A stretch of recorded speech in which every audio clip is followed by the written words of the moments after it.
Testing. Can everyone hear? Okay? Yeah, okay.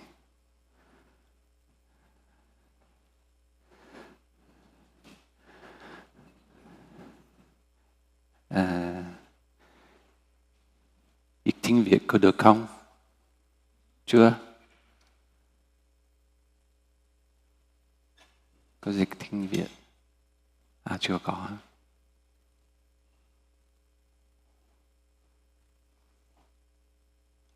So we can enjoy our breathing and smiling. How about on Zoom? Are we okay?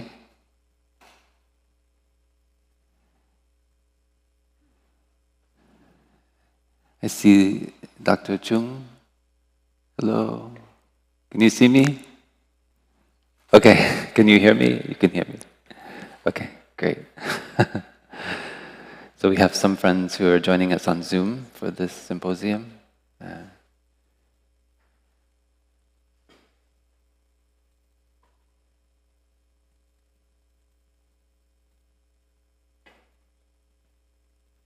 Just enjoy our breathing a few moments until we have the translation.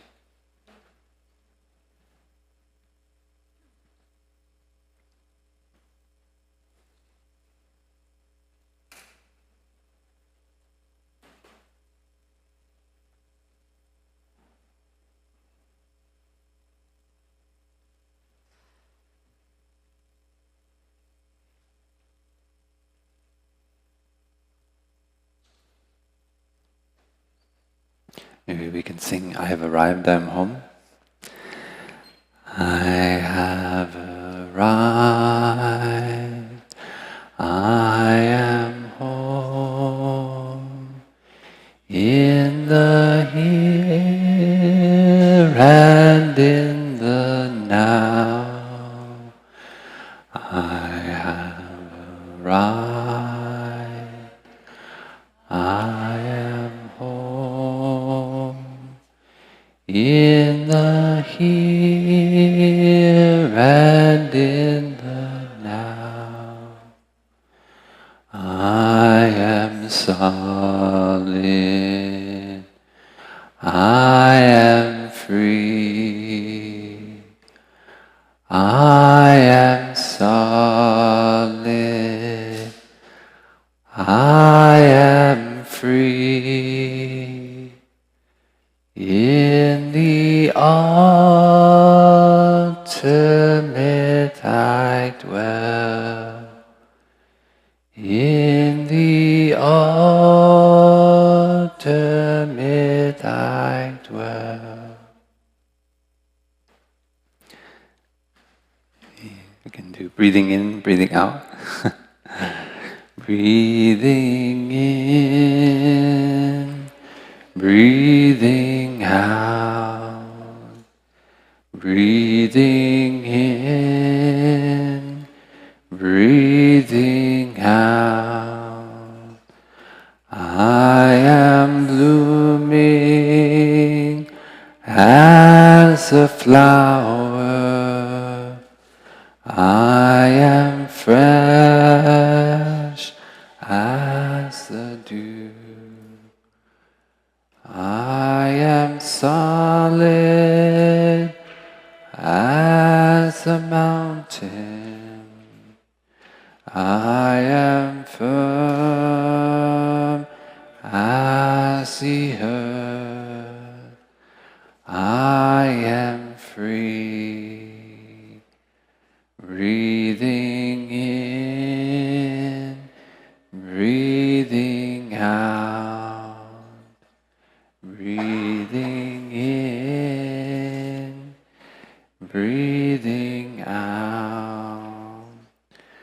I am water reflecting what is real, what is true.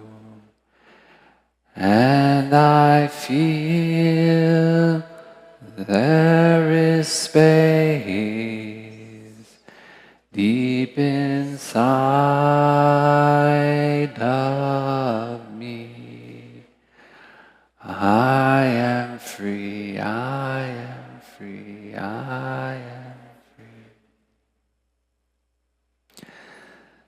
So, good morning, dear friends. Welcome to the first, the Buddha, the Scientist Symposium. It's September 5th, 2022. So we'll begin with 3 sounds of the bell, come back to our breathing, enjoy this present moment. And throughout the day, our breath is the foundation. So even though we might hear a lot of presentations, a lot of talking, we can always come back to our breath, reestablish our presence here and now.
So, dear respected Thai, dear respected invited scientists and speakers, and dear friends, we're very grateful you could join us for this first time event here at Deer Park.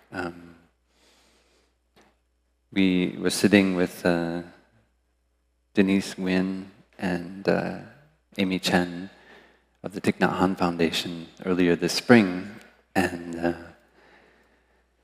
I remember when we organized the first neuroscience retreat in 2006, myself and Brother Phap Luu, we went to visit Thai in the Hermitage, and we asked Thai, it's so wonderful Thai is happy to do a science retreat, a neuroscience retreat. We would also like to invite respected guests to come and present. And Thai said, that's fine, as long as they practice first. He said he wanted to keep it real. So he said, so they do not write papers and then just come and present their papers. But what they present should be based on their practice of mindfulness. And so we arranged for evening panel sharings in that retreat of the invited scientists. And so we continue that spirit. So when I was sitting with Denise and Amy Chen in the spring, and they proposed the idea of having a symposium, I thought that was wonderful, and we would do it after the retreat. So we would spend, as we did, 5 days together, just practicing mindfulness, looking deeply into the manifestation-only teachings, and putting them into practice during the retreat. And then have a session after the retreat where we, in this case, where we invite a certain number of selected guests to come and engage in listening and dialogue. So I invite you all to see this as a participatory event. So we're not just here to consume information, but we're here to create a community of research. So it's a kind of science-based approach to the Plum Village teachings. And so we ask for your support and help, and we hope that this can be the first of many activities like this, so that we can continue to improve. Tai always said if we learn something from science and it contradicts what we practice and know in Buddhism, then we have to change Buddhism. But we also have to look deeply and see if our science, if we have done it correctly. And so that is the kind of path that he offered to his students, lay and monastic, going forward. So this is the spirit of the symposium, is looking deeply into the Plum Village practice through the lens of science-based research and study. And so I'm so grateful that we have such a wonderful series of presentations this morning. And the general format will be about 45 minutes for each presentation. And it's up to the speaker how much time they want to leave for questions and answers during the time. So they might do 30 minutes presentation and then 15 minutes Q&A, or more Q&A, less presentation. It's up to the presenter.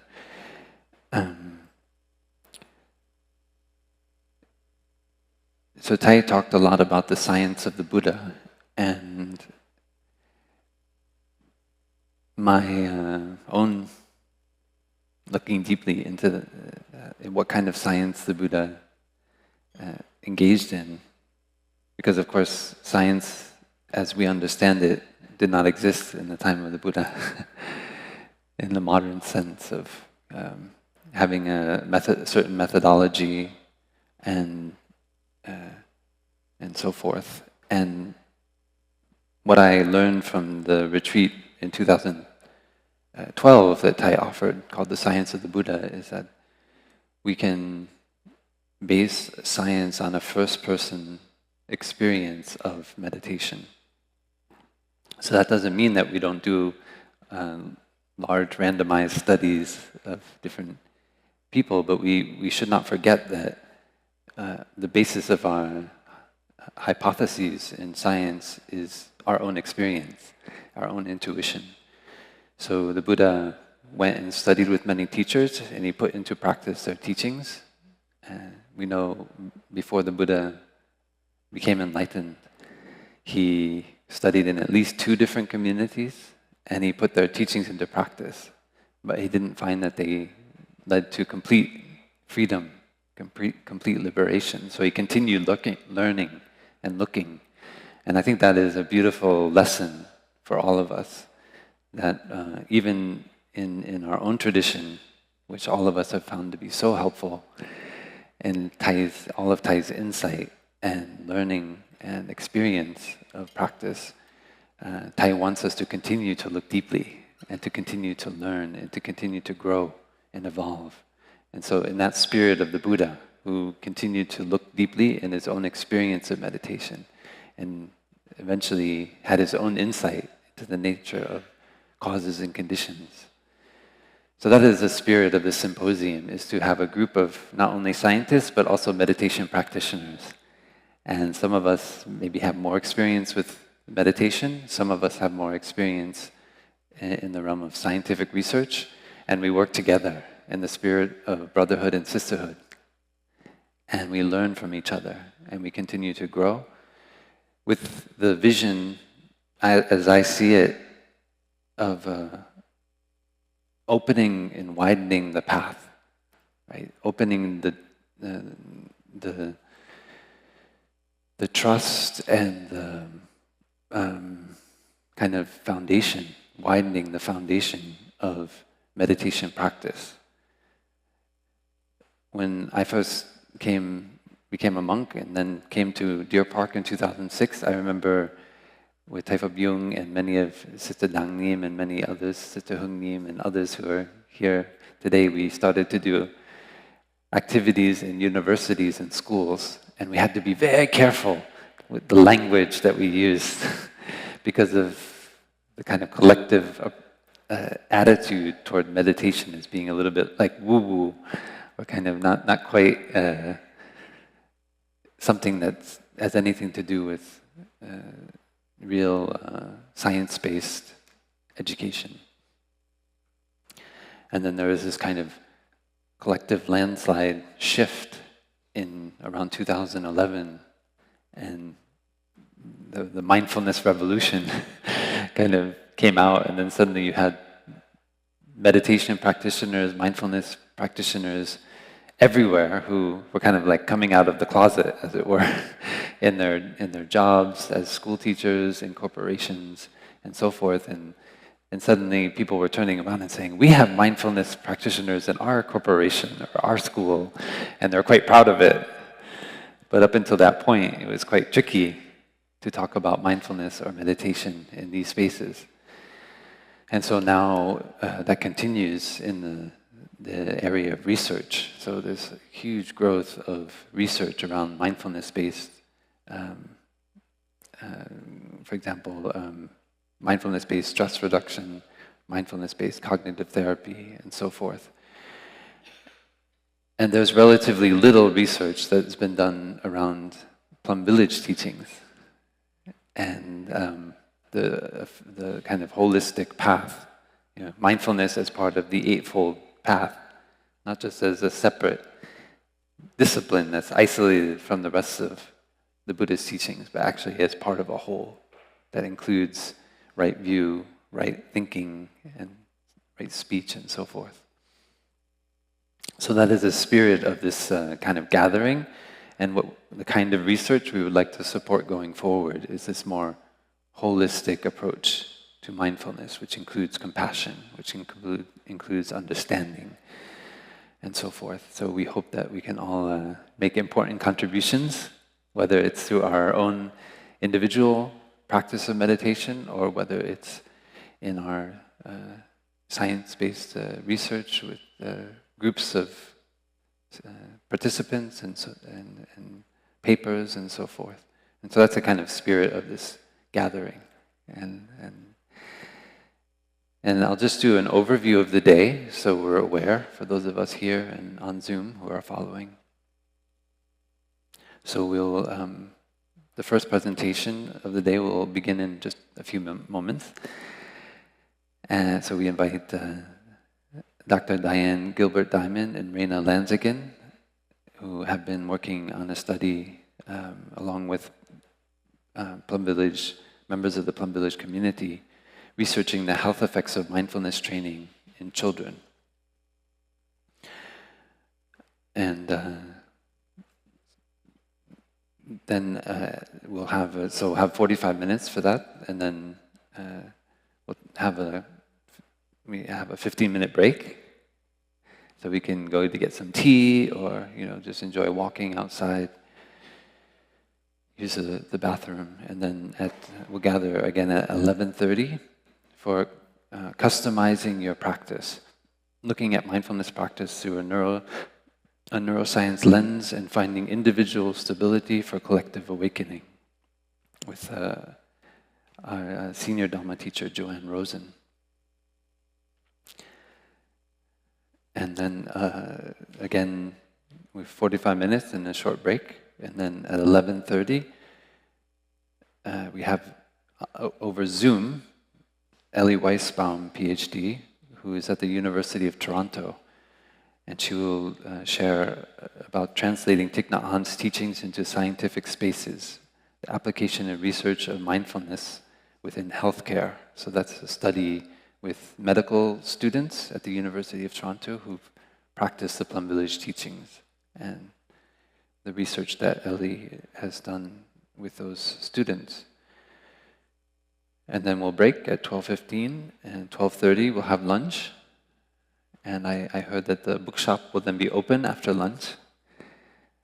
So if we want to take time to visit the bookstore, we can. And then at 2:30 to 3:15 p.m., we have Mindfulness and the Science of Nutriment with Dr. Lillian Chung. And I think Dr. Chung will also share about her own path. Many of you know she wrote the book Savor with our teacher. And I think she will share a little bit about how she came to the practice as a scientific researcher.